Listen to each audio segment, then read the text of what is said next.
all of you in your respective time zones, as I see people are attending from all across the world. So thank you for that. In this webinar series of ITSM value realization, the topic we are discussing today is workflow engine for service catalogs. Your speaker, I'm Rohan Tyagi.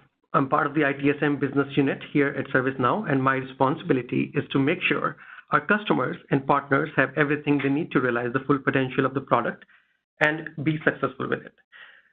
To support me, we also have our development team on the phone. So if you have any questions or anything to clarify, please feel free to post your questions or doubts. Before we get started, as always, some housekeeping items. Attendee lines are muted and will be muted throughout the session. Participants are requested to use the Q&A panel on the WebEx to type their questions. This session will be recorded, and those who will watch it later can post questions as comments to the same post where you found the event on community. At the end of the session, you will also get a survey.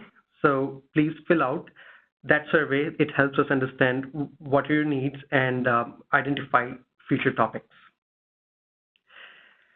So the catalog item may have some variables or questions for the end users, and after filling that information, once the user places the order,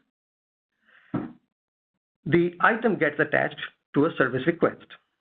And this request record is stored in the table sc_request. And at this time, the item is no more a catalog item, but becomes a requested item because it has now converted from a generic object. Once it is approved, it updates the state of the request as approved. And that change in the state triggers this business rule. This business rule is again at the service request level. Its name is Cascade Request Approval to Request Item. As the name suggests, it triggers, its purpose is to inform the requested items underneath that your associated parent request has been approved, so you can get started with the rest of the steps. So the next step is again a business rule, which is now defined on a service, on a requested item level. And the business rule checks whether the parent request is approved, and if it is approved, then it goes and kicks in the start workflow or the next workflow. This workflow, the fourth step, is defined on the catalog item request level.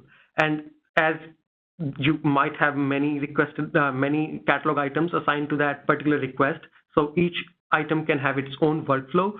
So the business rule at level 3 triggers each one of these workflows of individual catalog items. So this is how the whole process works. This is a 4-step process, and the first 2 steps are defined at the request level. The bottom 2 steps are defined at the request item level.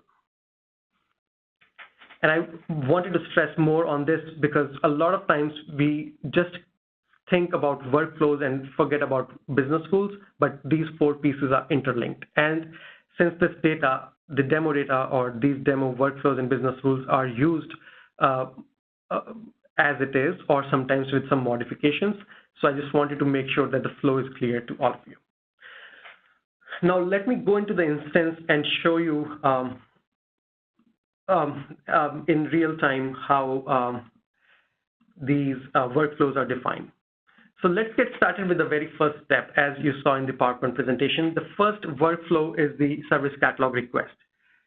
You can see that it is defined on the SC request table, and all it does is just checks whether the value of the complete value of the request is less than $1,000. If it is less than $1,000, it goes through the automated process of approvals, and upon approval, it sets the value of request as approved. And if it is not less than $1,000, it goes to a different process of approvals, and it must be approved from here to get the next steps started. If it is rejected, the whole request gets rejected. So the thing which you have to understand here is that the next step will only trigger if the request is approved.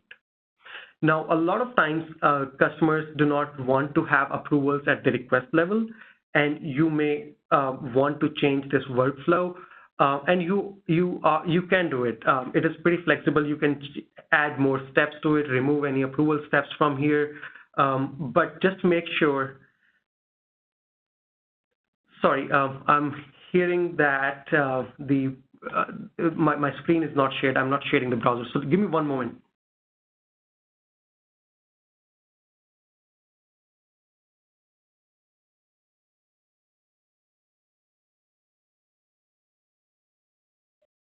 All right, I hope my screen is visible now. So I am in this instance, and I'm talking about the service catalog request workflow. I was showing earlier that this workflow is defined on the service catalog request level, SC_request table, and this is the very first step. This is where the request comes in, checks whether the request cost is less than $1,000. If it is less than $1,000, it goes through the approval process. It sets the approved state as approved and starts the next step. However, if it gets rejected, it goes to additional approvals, and then if it is rejected from the additional approvals as well, the whole request gets rejected. But if it is approved, then it goes to the next step. So the thing which you have to understand is that this step should always set the state of request to approve.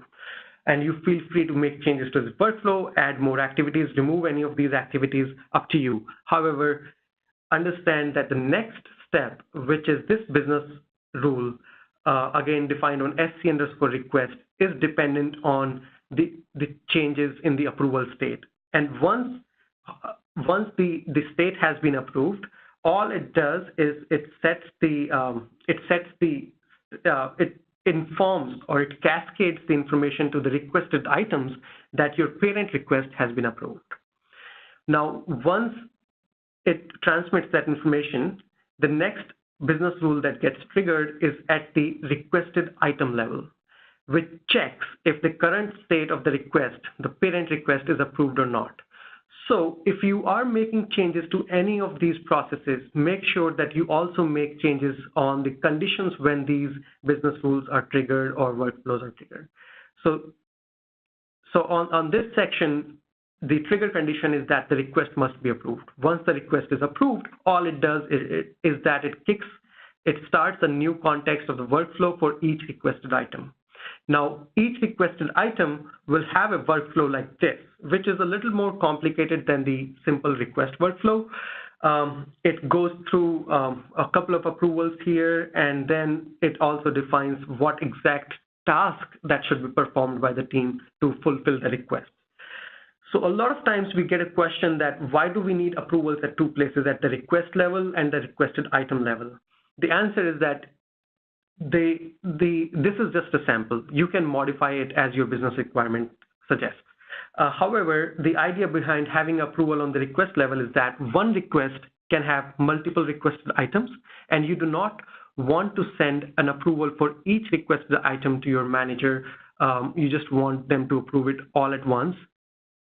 And let's say if someone wants to, and then the additional approvals can be handled at the individual item level, if the manager, if the fulfiller wants to approve it or not.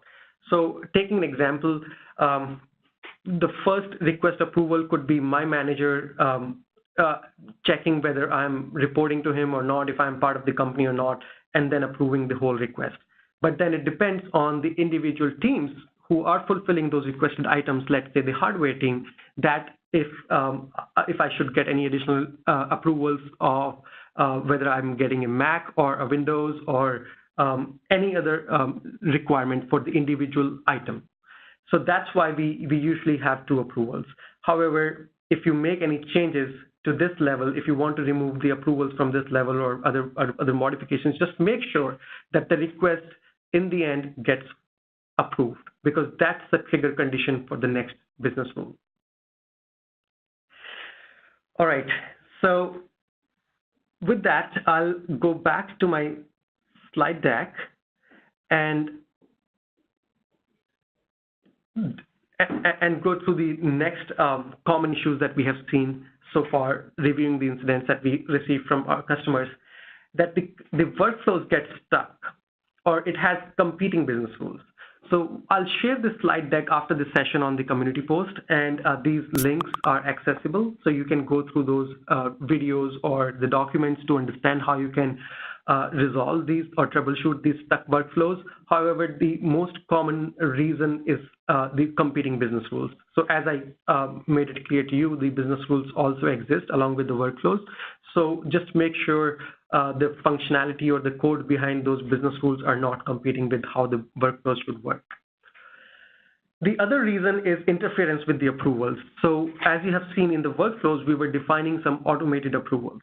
However, if you interfere or approve those requests manually, then they can affect the workflow execution. So just be careful about that. And if you click on this link, you will see how you can identify or figure out whether someone has interfered outside of the workflow with the approvals, and you can troubleshoot that.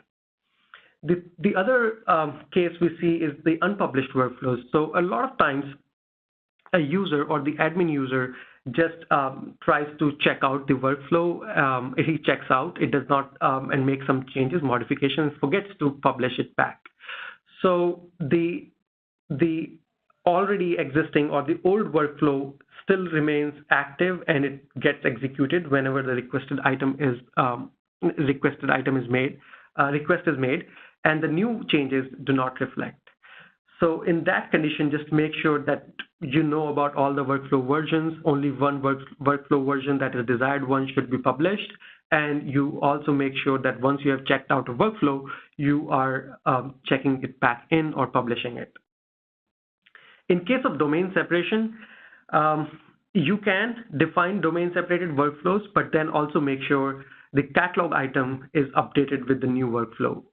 Otherwise, it will always take the global workflow, which is already assigned to it. Now, when we were talking about the business rules, a lot of times you make changes to those business rules. However, they get skipped during the upgrade. So it is always advised that you go through the skipped record list if your workflow is not working or your fulfillment is not working as expected. I also have a link to the hands-on lab that was conducted in one of the knowledge conferences. You will find it helpful if you are willing, if you are interested in learning from scratch how the workflows can be defined on the service catalog items. So that's it for the session. I wanted to save a lot of time for the questions and any other doubts that we can clarify for you. We have our experts on the panel who can answer your questions, but these are the very common things that you should be careful about.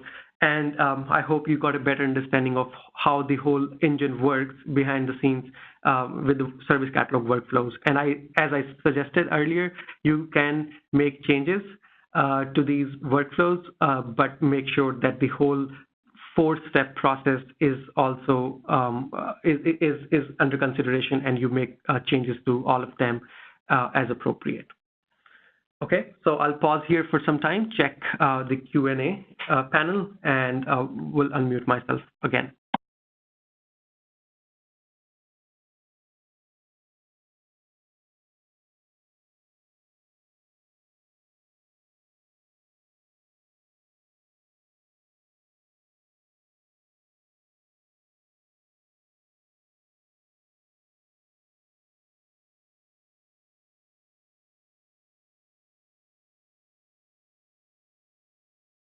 Okay, I'm already seeing Nawa is replying to these questions, but one of the question is, service catalog request does not exist in my instance. Could it be called something else in Jakarta? So the answer is the service catalog request workflow, the name is same. However, if you have requested the removal of demo data, it might have gone. So that's one thing that you can check.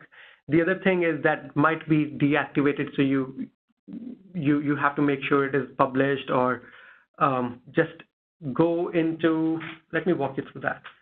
Go into your workflows in the application navigator, and you must be able to see service catalog request right here. Yeah, so it should be published and it should not be removed as part of the demo data. Okay. Is there a way to send reminder emails for the approvals? As Nava said, no, there is no out-of-the-box email reminder, but you can definitely configure the notifications on all these workflows.